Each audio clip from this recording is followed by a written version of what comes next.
Vamos ouvir nesse instante a pregação da palavra do Senhor. Estamos na nossa série de exposições na carta de Tiago. Vamos ao capítulo de número 2. Faremos a leitura do versículo de 1 a 7, que foi o texto da última pregação. E depois leremos o texto da pregação de hoje, versículos 8 a 13. Tiago, capítulo 2, versículos de 1 a 7.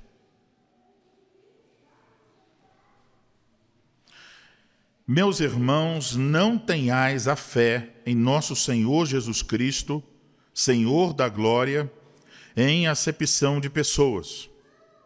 Se, portanto, entrar na vossa sinagoga algum homem com anéis de ouro nos dedos, em trajos de luxo, e entrar também algum pobre andrajoso, e tratardes com deferência o que tem os trajos de luxo, e lhe disserdes, tu, assenta-te aqui em lugar de honra. E disserdes ao pobre, tu, fica ali em pé, ou assenta-te aqui abaixo do estrado dos meus pés. Não fizestes distinção entre vós mesmos, e não vos tornaste juízes tomados de perversos pensamentos? Ouvi, meus amados irmãos, não escolheu Deus os que para o mundo são pobres, para serem ricos em fé e herdeiros do reino que ele prometeu aos que o amam? Entretanto, vós outros menosprezastes o pobre. Não são os ricos que vos oprimem, e não são eles que vos arrastam para tribunais? Não são eles os que blasfemam o bom nome que sobre vós foi invocado? Agora o texto da pregação, versículo 8 a 13. Se vós, contudo, observais a lei régia, segundo a Escritura, amarás o teu próximo como a ti mesmo, fazeis bem. Se, todavia, fazeis acepção de pessoas, cometeis pecado, sendo arguidos pela lei como transgressores. Pois qualquer que guardar toda a lei, mas tropeça em um só ponto, se torna culpado de todos. Porquanto aquele que disse, não adulterarás, também ordenou, não matarás. Ora, se não adulteras, porém matas, vens a ser transgressor da lei. Falai de tal maneira, e de tal maneira procedei, como aqueles que hão de ser julgados pela lei da liberdade. Porque o juízo é sem misericórdia para com aquele que não usou de misericórdia. A misericórdia triunfa sobre o juízo. Até aí, a leitura da palavra do Senhor.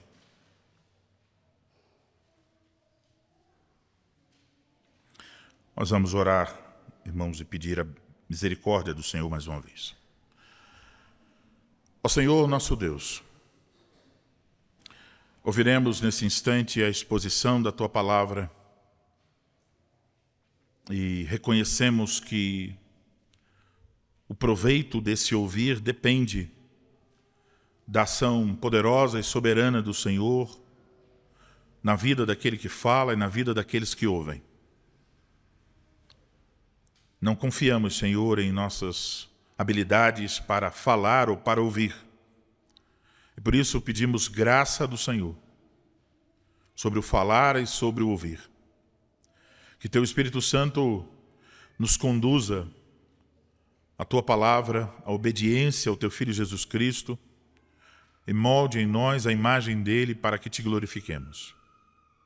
Dai-nos a atenção necessária, o coração humilde e disposto para obedecer e ouvir a Tua palavra como a palavra do Senhor e não a palavra de homens. Concede-nos, Senhor, portanto, a bênção do Senhor para esse momento. Nós oramos assim, em nome do Senhor Jesus Cristo. Amém.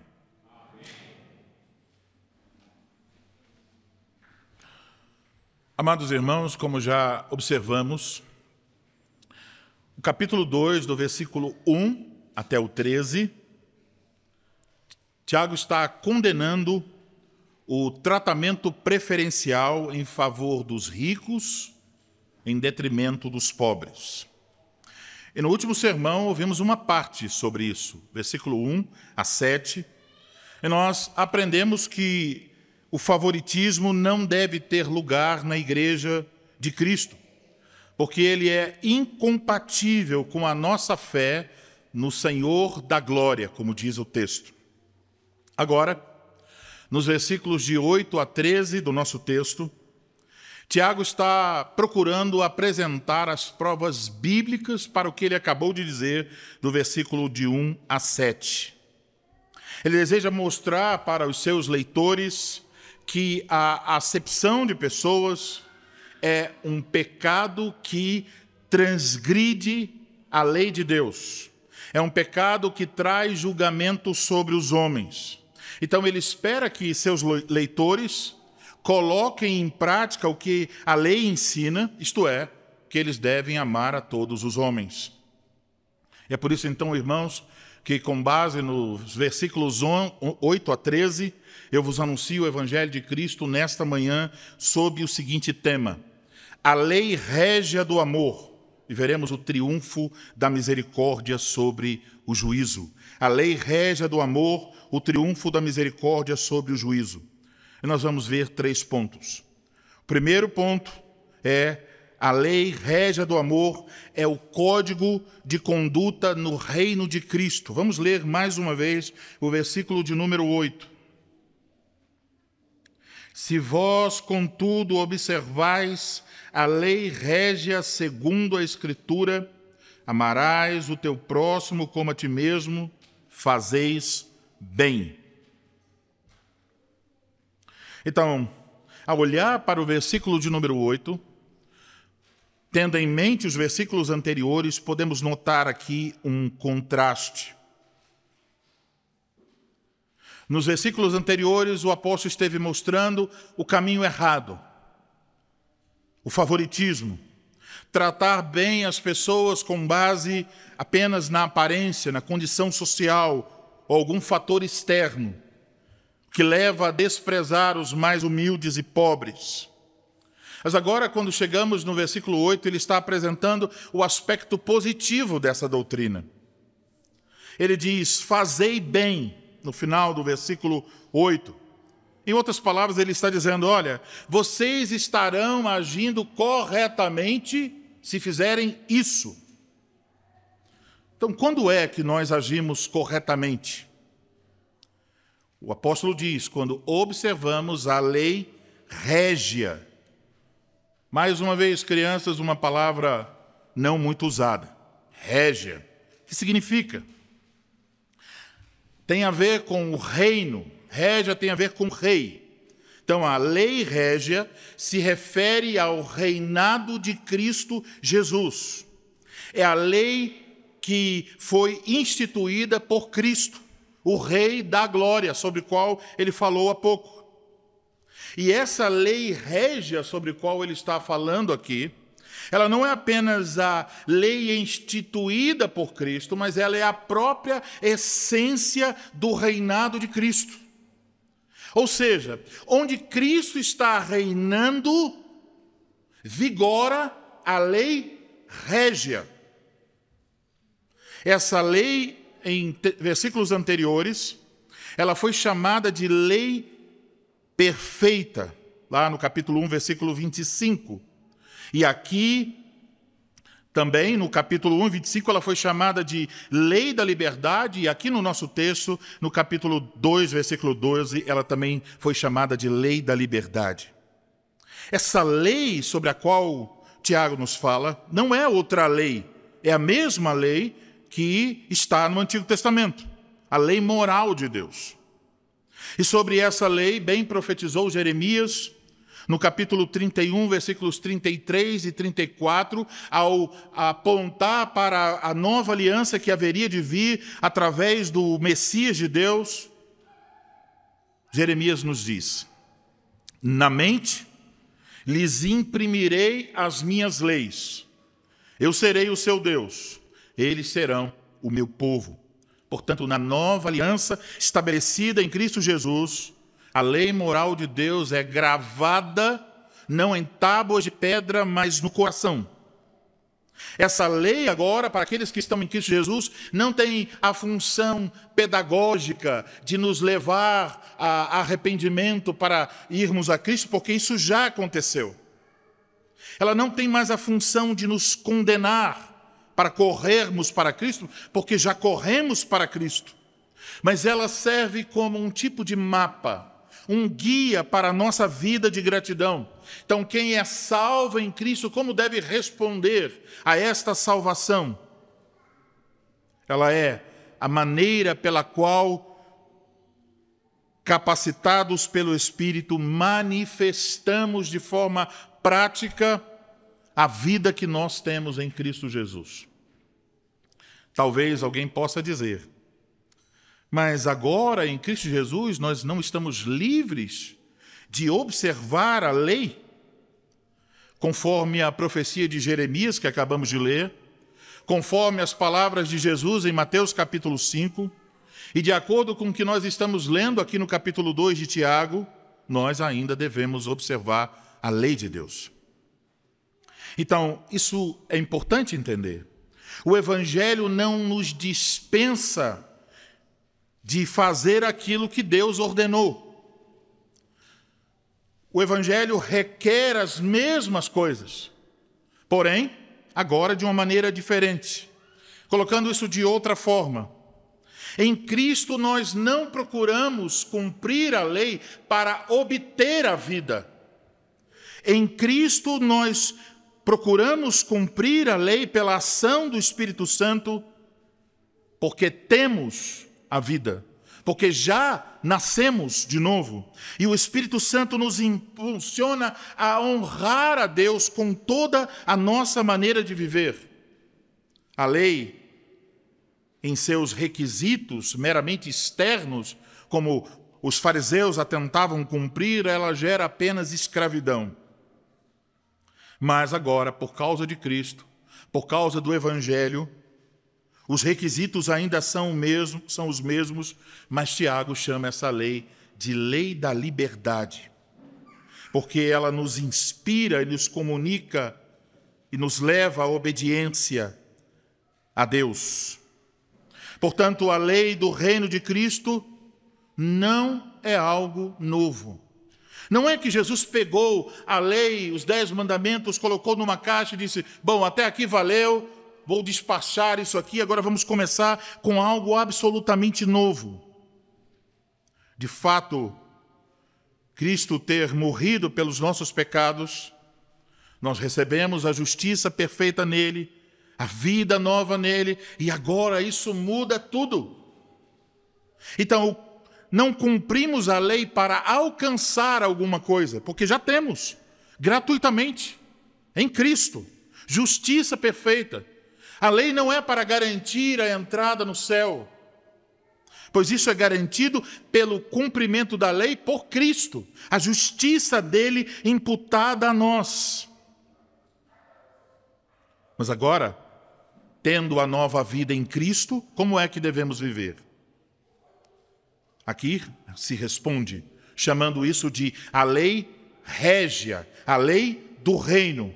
Mas como disse, não é uma lei nova. E uma prova evidente de que não é uma lei nova é que Tiago, ao nos dizer a lei do reino, segundo as Escrituras, ele faz uma citação de Levítico capítulo 19, versículo 18. Amarás o teu próximo como a ti mesmo. Então, Tiago está dizendo, age corretamente quem observa essa lei. Observar aqui não é apenas conhecer a lei, mas envolve praticá-la. Não é que essa lei deve ser obedecida em algum sentido mínimo, mas que ela substancialmente será observada por aqueles que nasceram de novo.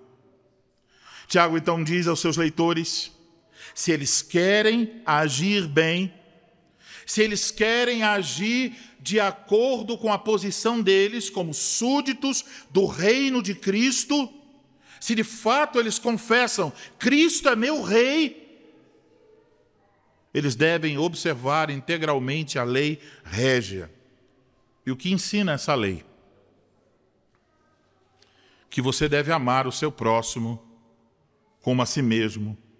E então, agora fica claro, devemos amar os ricos, porque são nosso próximo. Mas devemos amar os pobres, porque são o nosso próximo. Aqui podemos nos lembrar da parábola do samaritano, onde esse princípio aparece.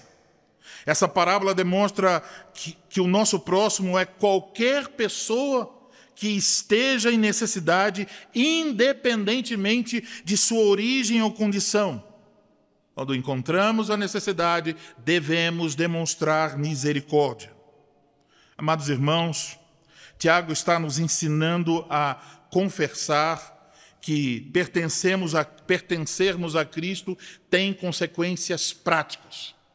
Não é apenas sobre dizer, olha, eu sou um cristão. E talvez elaborar um pouco mais e dizer, olha, eu sou um cristão reformado. Enchemos a boca, reformado. Não é sobre postar alguma mensagem bonita de João Calvino, Lutero ou qualquer outro na sua rede social. É sobre uma mudança de vida. Se dissermos que somos súditos do reino de Cristo, isso deve nos fazer andar de acordo com a lei do reino de Cristo. E essa lei, em resumo, nos ensina que devemos amar a Deus e amar o nosso próximo como nós já amamos a nós mesmos. Essa cidadania do reino de Cristo, ela se manifesta então de que forma? Ela não se manifesta meramente quando você está de joelhos em sua casa, quando você está lendo sua Bíblia, fazendo o seu devocional, ou quando você, talvez que gosta de estudar teologia, está lendo bons livros de teologia. Essa lei do reino de Cristo se manifesta na forma como você trata as pessoas. Entende isso? A forma como você trata as pessoas indica se você pertence ao reino de Cristo ou não. Tiago aqui tem em mente, obviamente, as pessoas humildes na congregação. Ele está encorajando a mostrar amor aos mais humildes, aos mais pobres. E ele está revelando que isso, quando alguém faz isso, quando alguém revela amor à pessoa que não tem nada a oferecer a ela, meus amados irmãos, entendam bem com clareza isso. Isso não é nada demais. Isso é o mais básico da fé cristã. Se não fazemos isso, então nem sabemos as vogais dessa lei. Portanto, isso vai se manifestar de diversas formas. Isso se manifesta, por exemplo, na forma como nós acolhemos alguém que está chegando a esta congregação. Independente se essa pessoa se mostra uma pessoa com recursos ou sem recursos, com conhecimento ou sem conhecimento, se é branco, se é negro, se é amarelo, se é uma pessoa com uma família, como a maioria de vocês, ou se é uma pessoa que vem de problemas anteriores e está passando por lutas por causa disso. Isso se revela na maneira como nós priorizamos as necessidades dos nossos irmãos. Quando você está durante a semana pensando, bom, eu soube de um problema de tal irmão, o que eu posso fazer por ele? Isso se revela na forma como você, quando está conversando com outras pessoas, a atenção que você procura dar a todas elas, independente do status. Isso se revela na forma como nós jogamos para fora da igreja preconceitos baseados na raça, na cultura ou na condição financeira. E preconceitos que muitas vezes permanecem dentro das igrejas? Se queremos agir, então, de forma correta, coerente com o reino ao qual dizemos pertencer, aqui está a coisa mais básica. Devemos tratar com amor a todos os homens, a todas as pessoas. Agora, em segundo lugar, tendo visto a lei régia do reino, amar o próximo, em segundo lugar, precisamos olhar para a unidade dessa lei, da lei régia. Isso vai mostrar por que parcialidade é rebelião contra o legislador divino. Vamos ler os versículos 9 a 11 agora. Se todavia fazeis acepção de pessoas, cometeis pecado, sendo arguidos pela lei como transgressores, pois qualquer que guarda toda a lei, mas tropeça em um só ponto, se torna culpado de todos. Porquanto, aquele que disse, não adulterarás, também ordenou, não matarás. Ora, se não adulteras, porém matas, vens a ser transgressor da lei. Esse versículo entra em contraste com o versículo 8. Tiago, então, está deixando claro que o favoritismo, a acepção de pessoas é um pecado, viola a lei de Deus. Quando você trata as pessoas de forma diferente, com base em aparência, com base no status social, no dinheiro, você está desprezando e você está violando a lei de Deus. Se alguém age assim, Tiago é muito claro, comete pecado. A ideia de que a pessoa faz algo aqui de forma ativa e intencional, ela está fazendo uma escolha. E por isso, ao cometer o pecado do favoritismo, essa pessoa é condenada pela lei como transgressora. Então, isso é claro, não é uma coisa leve, uma coisa sem importância, mas algo perigoso. Esse termo transgressores refere-se a alguém que de forma consciente, sabendo que não deve ser assim, viola uma lei. Essa pessoa não tem desculpas para fazer o que está fazendo. E dessa forma, Tiago nos faz perceber que o favoritismo é um pecado voluntário, um pecado consciente. Não é que você, sem perceber, incorreu nesse pecado, mas está havendo uma escolha interna. Portanto, ao seguir os parâmetros dessa escolha, o favoritismo, você de fato está cometendo um pecado consciente e voluntário. Isso é uma violação não apenas de um mandamento, mas Tiago diz isso é uma violação, uma transgressão da lei como um todo. E por isso no versículo 10 ele enfatiza a perfeita unidade da lei. Ele nos diz que se alguém conseguir guardar 9 mandamentos e não cumprir apenas um, ele é alguém que está transgredindo os 10 mandamentos. Agora, o versículo 11, ele ilustra o princípio do versículo 10, dando um exemplo. Aquele que disse, isso se refere a Deus, que deu a lei a Moisés. Então, ele apresenta o 7º e o 6º mandamento, mencionando-os aqui. E a conclusão que Tiago nos leva é esta: se você viola algum mandamento, você se torna culpado de transgredir toda a lei de Deus. Então, nesse contexto, o que isso quer dizer? Quer dizer que quando alguém despreza os pobres, quando alguém faz escolhas movido por questões externas de favoritismo, essa pessoa está transgredindo um princípio central da vontade de Deus que nos ordena amar o próximo. Quem faz acepção de pessoas, quem escolhe amar algumas pessoas e desprezar outras, especialmente no contexto da congregação, não está quebrando apenas um mandamento, isso já seria muito, mas está transgredindo toda a lei. E aqui, então, somos confrontados com essa realidade dura e difícil. Nós nunca poderíamos cumprir a lei de Deus pela nossa própria força. Se tentássemos, então, alcançar a justiça pela observância da lei, certamente nós tropeçaríamos. A nossa natureza pecaminosa nos inclina a odiar a Deus e a odiar o nosso próximo. Nos torna incapazes de cumprir sequer um mandamento só perfeitamente. Isso nos leva a buscar, de fato, a nossa justiça em Jesus Cristo.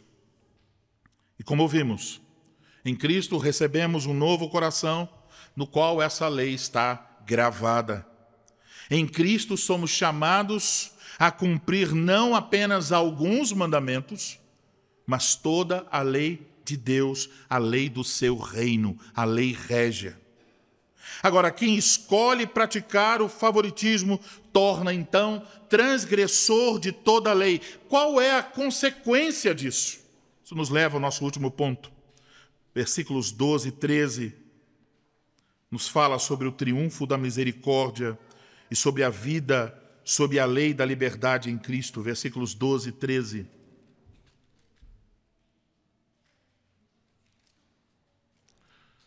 Falai de tal maneira, e de tal maneira procedei, como aqueles que hão de ser julgados pela lei da liberdade. Porque o juízo é sem misericórdia, para com aquele que não usou de misericórdia. A misericórdia triunfa sobre o juízo. Podemos dizer que nesses versículos Tiago está aplicando de maneira pastoral aquilo que ele acabou de ensinar a seus leitores. Ele está lembrando a seus leitores, existe um julgamento. Isso é uma referência a um julgamento final. E que critério será usado nesse julgamento?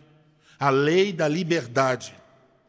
Como eu disse, essa expressão foi usada no capítulo 1, versículo 25, repete-se aqui agora. Essa lei da liberdade é a mesma lei régia, a lei do reino de Cristo. Ela é chamada de lei da liberdade porque ela é uma lei que liberta, que promove libertação. Isso porque agora em Cristo, em vez de buscarmos a vida e a justiça por meio de observar a lei, nós que já temos a vida e a justiça perfeita em Cristo, podemos graciosamente, por meio da fé em Cristo, obedecer às leis do reino de Cristo. Então, não somos escravos da lei, não estamos debaixo do seu jugo e maldição. Cristo já cumpriu perfeitamente a lei e nós somos dele, como diz o apóstolo Paulo em 1 Coríntios capítulo 1, versículo 30. Mas vós sois dele em Cristo Jesus, o qual se nos tornou da parte de Deus sabedoria, justiça, santificação e redenção. Mas agora que temos essa tão grande e graciosa salvação em Cristo, isso não encerra a obrigação de obedecer a Deus, mas coloca essa obrigação sobre um novo fundamento, uma nova base. A vontade de Deus agora nos confronta, não para nos condenar, mas como uma lei da liberdade. Uma obrigação que cumprimos porque o Espírito Santo está agindo em nosso coração para nos conformar à imagem de Jesus Cristo, para mostrar como é o viver correto à luz da lei da liberdade. Tiago utiliza 2 imperativos em nosso texto. Veja o versículo 12. Falai, procedei. Ele está dizendo, as nossas palavras e as nossas ações devem refletir a nova vida que temos em Cristo. As nossas palavras e as nossas ações devem estar de acordo com a lei da liberdade, a lei régia. Tiago, então, está encorajando os seus leitores, lembrando, por um lado, do julgamento final, cujo critério será de será a lei da liberdade, mas ao mesmo tempo ele está querendo mostrar um caminho melhor. Por isso, no versículo 13, ele contrasta a natureza do julgamento para o incrédulo com a experiência real do crente. Aquele que não mostra misericórdia aqui, no versículo 13, é a pessoa que deixa de cuidar de qualquer criatura ou pessoa, é especialmente aquele que deixa de cuidar de quem está em necessidade. Então, quem diz pertencer ao reino de Cristo, mas não mostra uma fé viva e consistente que frutifica em obediência à lei da liberdade, essa pessoa corre o risco de não ter em sua vida os frutos da salvação e, portanto, ter de experimentar o severo juízo de Deus. A afirmação de Tiago no final do versículo 13, a misericórdia triunfa sobre o juízo. Ela pode parecer, a princípio, uma afirmação universalista, como se estivesse dizendo, olha, no final, todo mundo vai ser salvo. Mas não é isso. Tiago aqui está discutindo como a misericórdia triunfa sobre o julgamento para o cristão. Ele está dizendo, aqueles que nunca mostram misericórdia, revelam pelas suas palavras e ações que eles não conhecem a misericórdia de Deus. Então, se você, pela fé, entende quem é Cristo, você sabe, nós não recebemos o juízo que merecíamos. Esse juízo foi derramado sobre o nosso Senhor Salvador Jesus Cristo. Ele o assumiu em nosso lugar. Ele cumpriu e satisfez a justiça de Deus. Você sabe, você recebeu apenas misericórdia. Misericórdia do começo ao fim de sua vida. Uma misericórdia que é grande, uma misericórdia que é profunda, uma misericórdia que é bela, uma misericórdia que é incomparável.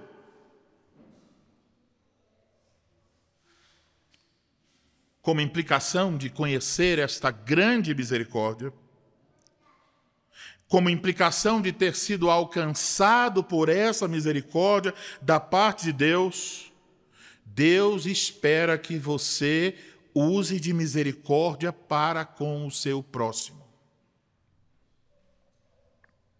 E me permita, parênteses, de dizer-vos, meus amados irmãos, dentre todas as pessoas que se confessam como cristãs, quais são aquelas que mais dizem conhecer sua própria miséria e a grandeza da misericórdia de Deus, senão nós mesmos que confessamos a fé reformada? Portanto, se temos tão profundo entendimento sobre a nossa miséria e a grandeza da misericórdia, como é que nós não usaremos de misericórdia uns para com os outros? É totalmente inconsistente. E muitas pessoas gostam de pensar nas doutrinas cristãs, especialmente as doutrinas da fé reformada, olhando para os livros, olhando para coisas abstratas, para palavras difíceis, para discussões nas redes sociais. Mas isso não tem valor. Valor tem em aprender a verdade e experimentá-la na vida.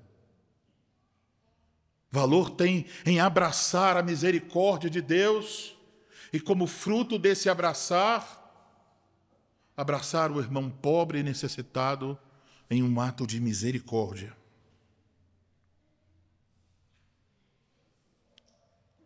Essa misericórdia deve moldar nossas atitudes em todas as esferas da vida. Quer dizer que nosso falar uns para com os outros deve ser um falar respeitoso. Sabe, quando alguém diz uma besteira, que você se sente ofendido, machucado, e você diz, Agora eu vou dar o troco, agora eu vou responder à altura dessa ofensa. Mas então, nesse exato momento, pela ação do Espírito Santo, a misericórdia triunfa sobre o juízo. Você se cala, você engole, você pede a Deus para te dar palavras mais sábias, que edifiquem a outra pessoa e não para destruí-la. A misericórdia deve moldar a forma como nós estendemos o perdão uns aos outros. Quando nós somos ofendidos, há uma voz que grita em nosso coração. A voz grita por justiça, por vingança, por retribuição justa. Mas então olhamos para a cruz e pensamos: eu não recebi a retribuição justa. Eu não fui condenado. Eu recebi misericórdia sobre misericórdia. Como é que eu não vou responder com perdão a esse irmão ou irmã? Então não é porque a outra pessoa é boa, não é porque ela merece. Mas se ela pede perdão, se ela mostra arrependimento, você não tem outra opção. A misericórdia deve triunfar sobre o juízo. Essa misericórdia deve aparecer no momento em que alguém precisa que nós estendamos a nossa mão. A mão a quem está em necessidade. A mão a quem está sofrendo. A mão a quem está se sentindo só. A mão de alguém a quem precisa de apoio. A mão generosa que tira das suas próprias coisas, entendendo-as que elas pertencem a Cristo, para servir quem ainda não tem, quem está em necessidade. A misericórdia triunfa na paciência para com as fraquezas dos irmãos. Meus irmãos, quantas imperfeições ainda temos. Quantas besteiras falamos. Quantas coisas erradas praticamos em nossos relacionamentos. Coisas que nos afastam, coisas que nos entristecem. Mas você tem sido paciente com seus irmãos? Você tem se revestido de misericórdia para tratá-los, para ajudá-los para que se corrijam? A voz do coração, a voz do ódio dirá: deixe de falar com essa pessoa, afaste-a do seu círculo mais próximo, ignore-a completamente. Como é que podemos usar os critérios do mundo no corpo de Cristo? Como? Como é que podemos pegar a mentalidade do mundo, em que cada qual vive sua vida e não está nem aí para os outros, quando nós estamos unidos pelo cabeça da igreja, o Senhor Jesus Cristo? Essa, meus amados irmãos, é inconfundivelmente uma marca do verdadeiro discípulo de Cristo, de alguém que foi chamado das trevas para a sua maravilhosa luz. Alguém que vai refletir essa luz diante do mundo em trevas. Atos concretos de amor e misericórdia. Ouça com atenção. Eis o que a lei da liberdade requer de nós. Essas palavras saíram da boca do nosso Senhor Jesus Cristo em seu famoso sermão chamado o Sermão do Monte. O nível requerido aqui não é um nível baixo, é um nível somente alcançado pela graça de Deus. Mas ouça: sede misericordiosos, como também é misericordioso vosso Pai. Qual é o padrão? Qual é o modelo da misericórdia? Se alguém não é capaz de imitar a Deus, que é misericordioso, talvez não tenha recebido a Deus como Pai. E se esse é o caso, tudo que a tal pessoa pode esperar é a justa condenação. Portanto, amados irmãos, olhamos para essas coisas, olhamos para a boa notícia de que Cristo cumpriu a lei por nós, que Ele morreu para perdoar nossos pecados contra a lei, e agora em Cristo Jesus somos colocados nessa nova relação com a lei. A chamamos de lei da liberdade, de lei régia. Agora temos liberdade real. Crianças, pensem um pouco sobre isso. Quando é, crianças, que o trem tem a sua liberdade? Quando é que um trem é totalmente livre? O trem é livre quando ele está fora dos trilhos ou quando ele está sobre os trilhos? O mundo dirá, nas suas concepções, filosofias, o trem será totalmente livre fora dos trilhos. Nós sabemos, crianças, isso não tem lógica. Agora que Cristo nos salvou, por assim dizer, nós somos colocados nos trilhos da vontade de Deus. Estamos livres para cumprir o que Deus nos ordena. Então, se confessamos a Cristo, nós não temos desculpas para não amar o nosso próximo, especialmente para não amar os nossos irmãos. E eu quero que vocês agora pensem nisso. Será que à luz de toda a palavra de Deus, será que à luz de Tiago 2, eu posso olhar para alguém nessa congregação e dizer, bom, eu posso amar 99, mas esse fulaninho daqui, não.